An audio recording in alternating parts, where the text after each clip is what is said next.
तुम्हाला माहितीये आपल्या इकडे अशी काही मराठी गाणी आहेत जी अमराठी गायकांनी गायलीत आणि ती गाणी आजही आपल्या मनावरती राज्य करतायत. स्वॅग मराठी. सिद्धू आहेच तुमच्या सोबत. स्वॅग मराठी हा आपला शो सुरू करतोय आणि आज अशाच गाण्यांविषयी बोलणार आहोत जी अमराठी गायकांनी गायली आणि आपल्याला जाणवत सुद्धा नाही की हे गाणं एका अमराठी गायकाने गायलंय. सगळ्यात पहिल्यांदा गाणं येतं हे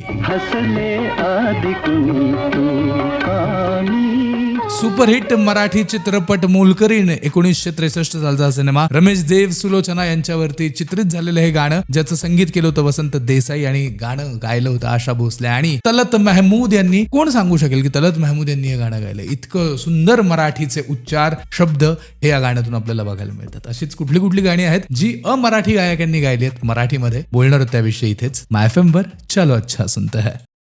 आपण बोलतोय मराठीतल्या अशा गाण्यांविषयी जी अमराठी गायकांनी गायलेली आहेत. स्वॅग मराठी. सिद्धू आहेच तुमच्यासोबत. स्वॅग मराठी हा आपला शो सुरू आहे आणि दुसरं गाणं आहे गोमुसंगतीनं माझ्या तू येशील काय. अखेळ सावलांच्या सिनेमामधलं हे गाणं गोमुसंगतीनं माझ्या तू येशील का, जे की फीचर झालंय डॉक्टर काशीनाथ घाणेकर आणि आशा काळेवरती. गायलंय हेमंत कुमार आणि आशा भोसले यांनी. खरंच काय सुंदर गाणं आहे. कोणी सांगू शकेल की हेमंत कुमार हे अमराठी गायक आहे ते गाणं ऐकून? नाही ना. अशीच मराठी गाणी जी अमराठी गायकांनी गायली आहेत, बोलणार आहोत त्याविषयी इथेच माय एफएम वर. चलो अच्छा सुनते है. या मस्तच्या गाण्यानंतर पुन्हा एकदा गुड आफ्टरनून विश करतो तुम्हा सगळ्यांना. स्वॅग मराठी.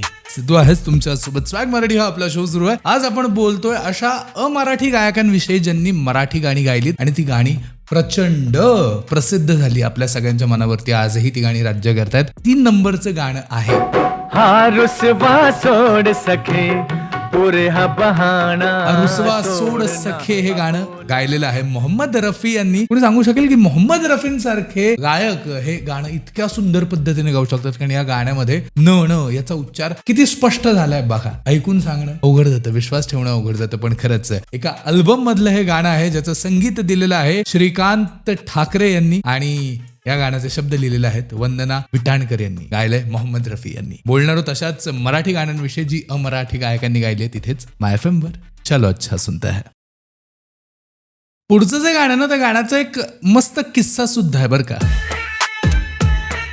स्वॅग मराठी. सिद्धू आहेच तुमच्या सोबत. स्वॅग मराठी हा आपला शो सुरू आहे. पुढचं गाणं जे एका अमराठी गायकाने गायलं आणि ते आजही प्रत्येक माणसाला नाचायला भाग पडतं. पद्मश्री, महाराष्ट्र भूषण अशोक सराफ यांच्यावरती चित्रित झालेलं हे गाणं म्हणजे अश्विनी ये ना, ये ना.